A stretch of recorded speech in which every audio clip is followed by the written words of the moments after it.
G'day gamers, Ardent Vision here. Thanks for tuning in. So today I want to bring you a video around the PSVR2. Now, there's lots of content on YouTube and online about this new VR headset.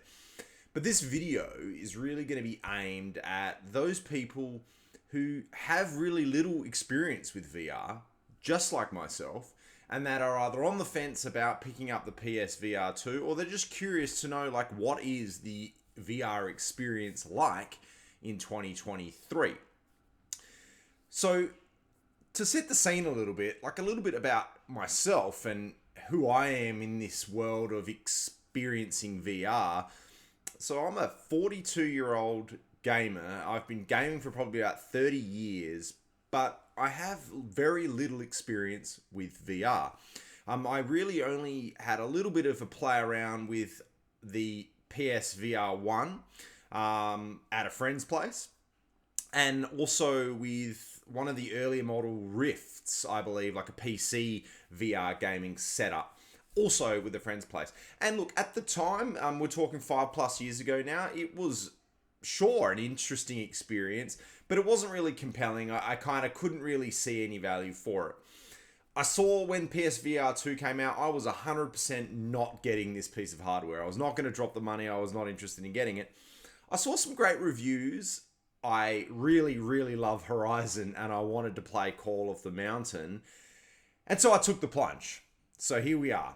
I'm going to give you my honest take on what the experience has been with the PSVR 2 from the perspective of a middle-aged gamer with very little VR experience. All right, so let's get into it. The first thing I want to kind of look at and talk about really is the hardware, which after all is really what you're investing in. It is the most expensive part. I'm in Australia. This set me back just under 900 Australian dollars for the Call of the Mountain bundle. So you get the game and the headset. So, like, what do you get from an unboxing? Like, what hardware are you actually getting access to? So, you're getting access to the VR headset, of course. It comes with a pleasantly long USB-C cable.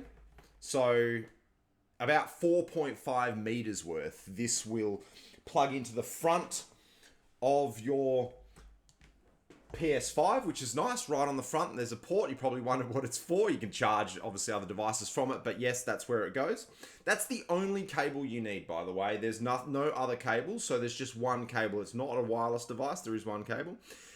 In terms of audio, there is kind of like this small earbuds that jack into the base of the headset here. I didn't know what to expect from an audio perspective, actually. I didn't know that there was something included. Look, this serves its purpose. It's, it hangs down, it dangles a little bit, but you can just pop them in. It's great if you want to pop one out and still hear your surroundings while you're in there, in VR space. But it's also worth noting that if you've got another PS5 headset or a gaming headset, you can wear a headset with this. It's a little bit of extra gear on your head, but you can put the headset on top if you want that noise cancelling headphones or you want to get deeper in immersion in that respect. So, what does it feel like? It feels like high quality hardware, I must say. It's built well. In terms of like the adjustments and so forth, you have the ability to kind of expand out the headband and you can sort of ratchet it tighter as you wear it, because wearing it properly is a big part of how good the VR experience is going to be, and I'm going to get into that a little bit as well. And also you have the ability to kind of move the actual goggles closer to your head or further away from your head there. It's very lightweight. It's obviously lightweight for the experience, and that comes with a little bit of, I guess, flimsiness or delicateness with it. So you will find that, it feels like if you are a little bit too rough with this thing, that you could break it. And you've also got the ability to dial in, it's hard to see on the camera there, but dial in the closeness of the lenses inside of the goggle. And that, again, helps kind of bring the lenses closer to get the best focal experience from the VR. So that, of course, is the headset. That's what's going to be delivering your VR experience. And then you have two PSVR controllers, which is a massive improvement on the PSVR1, which was those kind of weird lollipop light sticks, a bit weird.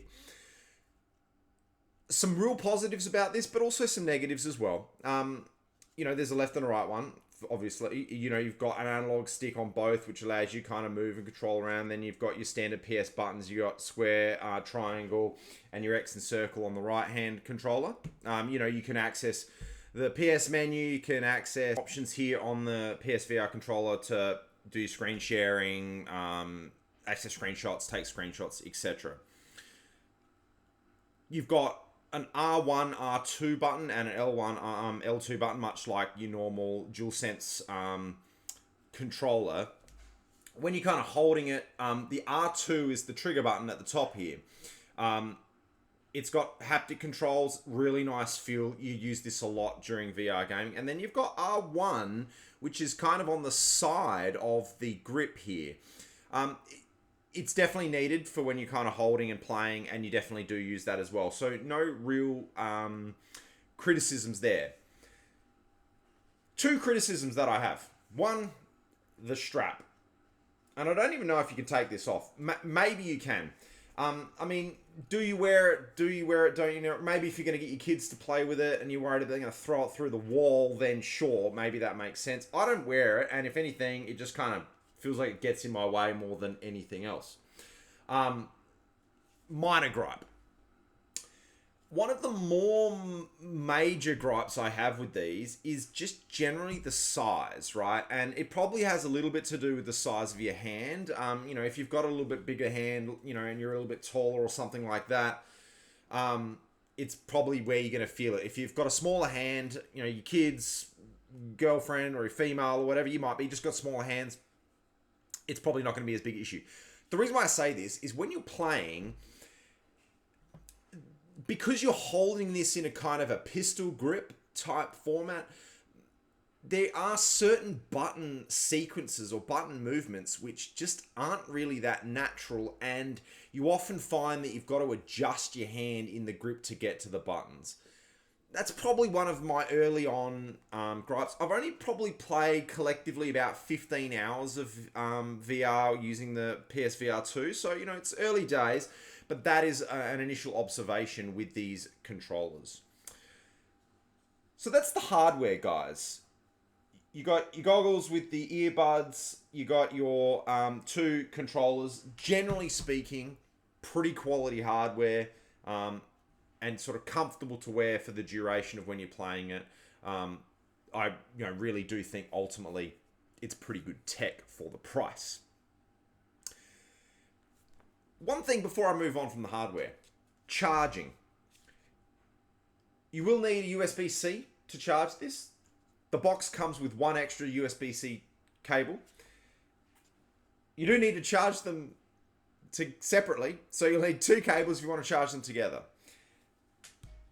The charge doesn't last that long. I think they're saying it's like 5 hours of constant gameplay. You're not going to be playing for 5 hours straight if you're just starting out, hands down. But you are going to need to plug this in and have it charged somewhere, so you might be using all your ports and there's a bit of cable. So look, it is a little bit there. And also, generally speaking, when you take this off, these do not turn off automatically. Excuse me, there are some settings on your PS5 which apply to all controls where you can have them turn off automatically after 10, 20, 30 minutes. If you don't have that setting turned on, this will stay on and it will consume battery life while you're taking a break. So you can find that you will run out of battery on this bit. But again, your play sessions starting out, if you're a beginner like me, you're probably not going to be playing for hours and hours at a time. So there's always time to charge.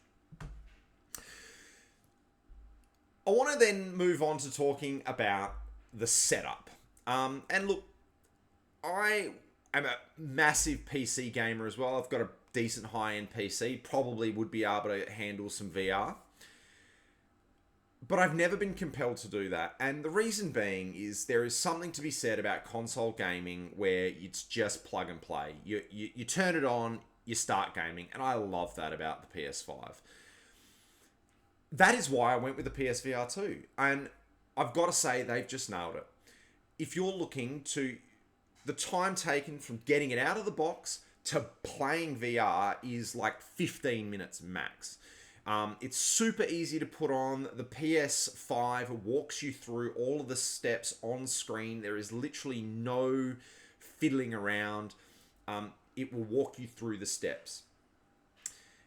There are essentially three play styles that they talk about with PSVR2. You have something called room scale. Let's talk about that first. Room scale is where you're actually going to want to be moving around a physical space. And you're going to need a bit of space there. You're going to need a sort of 2 square meters or 2.5 square meters clear space to be able to play this in the room scale mode, which is standing up, moving around within this virtual space. When you set it up, you use the controller essentially, which is a very cool feature, to paint out your gaming space, and you can reduce it, add it in there, and you kind of looking, you're got pass through the goggles while you're wearing it, so it's AR, augmented reality, as you're doing that, painting out your play space. Works easy, works a treat. You just need the space. You can play it sitting down, which is another option with PSVR2. I'm sitting here at my gaming chair, and I tried this out last night. I've got a pretty small office here that I work in and often game in as well, with a desk. A little bit of setup in here. You can have what's called a temporary play area, which can be your seated area, so you can switch between your room scale and your seated area pretty easily. So if you want to play a game like GT7 for racing, and you want to be sitting down, which you're going to want to be, you can do that. Of course, you can sit down in your room scale area. So if you want to move a chair into the room area where you've mapped out your VR space, you can do that as well. You just want to make sure you can adjust the height of the in-game setting, which you actually just do by holding down the settings button, and it will kind of snap your VR camera angle, if you like, sort of reset it. A word on sitting versus standing. If you're going to just get into VR to sit down, I would say, you're missing out. You're missing out on a huge part of what VR has to offer. You absolutely want to experience some of these games in the room scale standing up.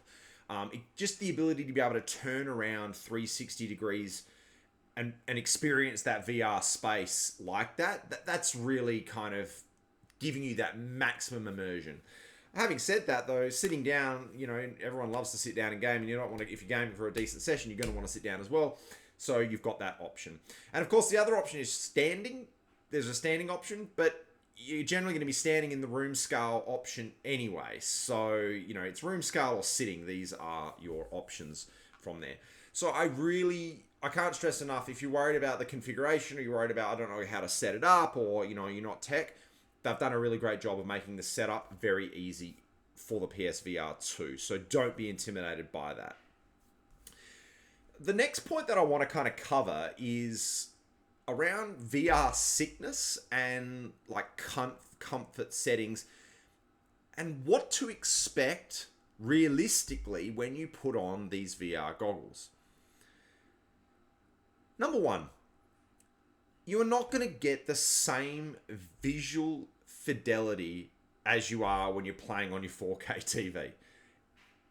The VR hardware, whilst it's come a long way, it's not capable of producing that high level of resolution in a virtual reality space. It's also to do with the lenses are very close to your eyes, which is kind of ironic. We always get told at kids, like, don't sit too close to the TV, your parents saying that. And then in VR, they're like, put the bloody screen on your eye, right?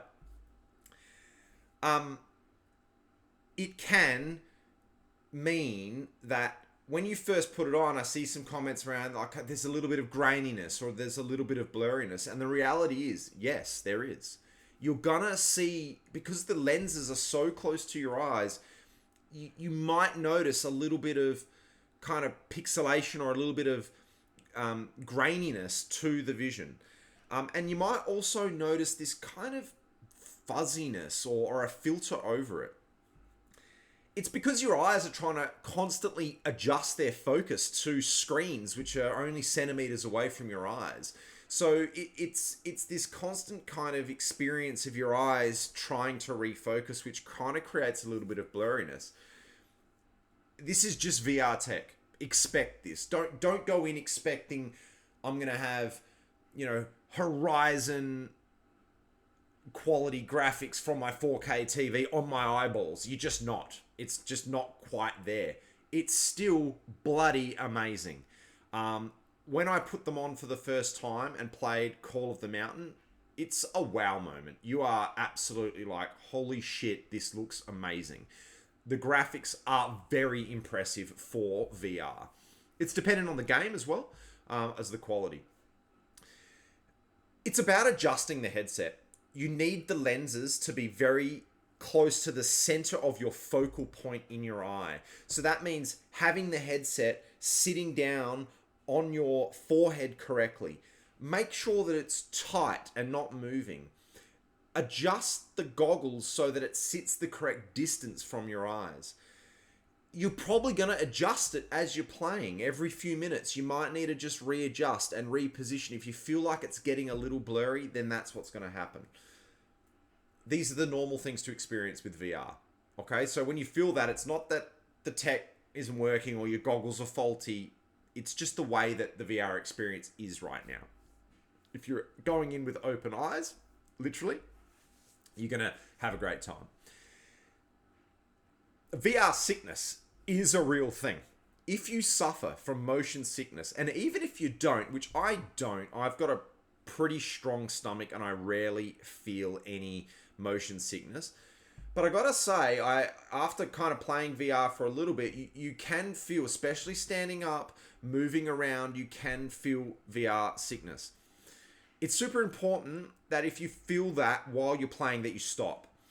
Because you can train yourself to get better at VR, and you need to stop if you feel that sickness. You'll often find yourself getting hot and sweaty, and that's the precursor to that motion sickness coming on. If you feel that, you can pause in the game, blink a couple times, and see if you feel better. But generally speaking, just back out. Just take the headset off and take a break. Sitting can help alleviate that. It's a real thing. It affects some people differently than others. You can train yourself to get better. I'm luckily don't experience too much. I kind of felt it a little bit in my first few hours. A lot of the games have a lot of great settings to alleviate this. You can narrow the vision in the goggles to make it a little bit less open. You can change the speed at which your character can turn in game. That kind of swiveling motion of the FPS can really kind of give you some VR motion sickness. So be aware of this. Don't be afraid of it, and don't prevent it from giving it a shot. You can take motion sickness medication too, so like Quells, these types of things can help. Ginger as well. So now let's get on to the games, because that's why we're here, to play awesome VR games. One thing that really kind of was a final kind of clincher for me to invest this nearly $1,000 in this kit is I already own Resident Evil 8, I already own No Man's Sky, and I already own GT7 on PS5. All of these games have a free VR patch, which means straight away you can start playing these games in VR without buying anything else. Now that's fucking cool. Call of the Mountain came with it, which I think is probably one of the best VR experiences I can ever have to date. Visually, it's probably one of the most impressive. So if you're looking for like that wow moment, you have to play Horizon Call of the Mountain. And play it standing up in room scale. There's a lot of climbing, archery, cool shit like that. Keep in mind though, your space also needs to be aware of light shades. I did have a pendant light in our lounge room, and I punched it really hard while I was in VR climbing in Call of the Mountain and broke it. My wife was not impressed, so now I have to move the VR setup to another location. No Man's Sky, amazing sitting. I love that game so much. And in VR, it's just crazy. Look, the visuals aren't quite as high quality, but it's still a lot of fun. Resident Evil, I haven't played it too much. Basically, I'm terrified. It's a scary game normally, and in VR, holy shit, but I did the tutorial with the guns, and I really like that as well. Gran Turismo, amazing, and it's great because the VR only experience happens when you're in the car racing. And when you're not in the car, you have what's called cinematic mode, which is essentially looking at a virtual screen through the goggles, which is a nice way to bring you out of the VR experience for that break between racing. So you're not constantly in the 3D world. I like that. Great experience as well. Obviously, again, you're losing a bit of the fidelity when you go to VR, but that ability to kind of look in your car when you're overtaking other cars. And it's also got a great VR garage mode. The last game that I also played was called Kayak Mirage, which is just one I bought off the store. It's about 40 AUD. It's a kayaking simulator. Again, amazingly immersive, really realistic environments. You can kind of choose different environments, and you can have them in daytime, nighttime, or stormy weather. Great to kind of bring friends over and kind of show them, kind of get them in. You've got at least 5 or 6 awesome games to play on release. That is cool. That is really cool. I don't think if there was that many games, I really probably wouldn't play, or I would have waited. So that's about it, guys. I guess the question is then, should you, if you haven't yet and you're on the fence and you're wondering, should you invest in PSVR2? Let's be honest here. This is a very niche piece of hardware. You're not going to be gaming in VR, hours and hours and hours every single day. It's something that you're going to kind of jump into, have a bit of an experience, take a break, and then go back to your normal gaming schedule. But if you're looking for something that's going to really kind of showcase where gaming is heading, I think this headset really delivers. It definitely exceeded my expectations, and I can be pretty picky. It is an investment. I've spent over $1,000 between buying some games and buying the headset. So, it's more than the actual console itself, but I do think it's quality hardware. So, you do have to pay for that hardware. I don't regret my purchase. I don't have buyer's remorse. I would tell you if I did. So, I think this is a great opportunity. If you haven't got into VR and you have a PS5 and you want to try it out and you're prepared to invest, go for it. You will have a lot of fun. Anyway, guys, thanks for tuning in. Chat soon.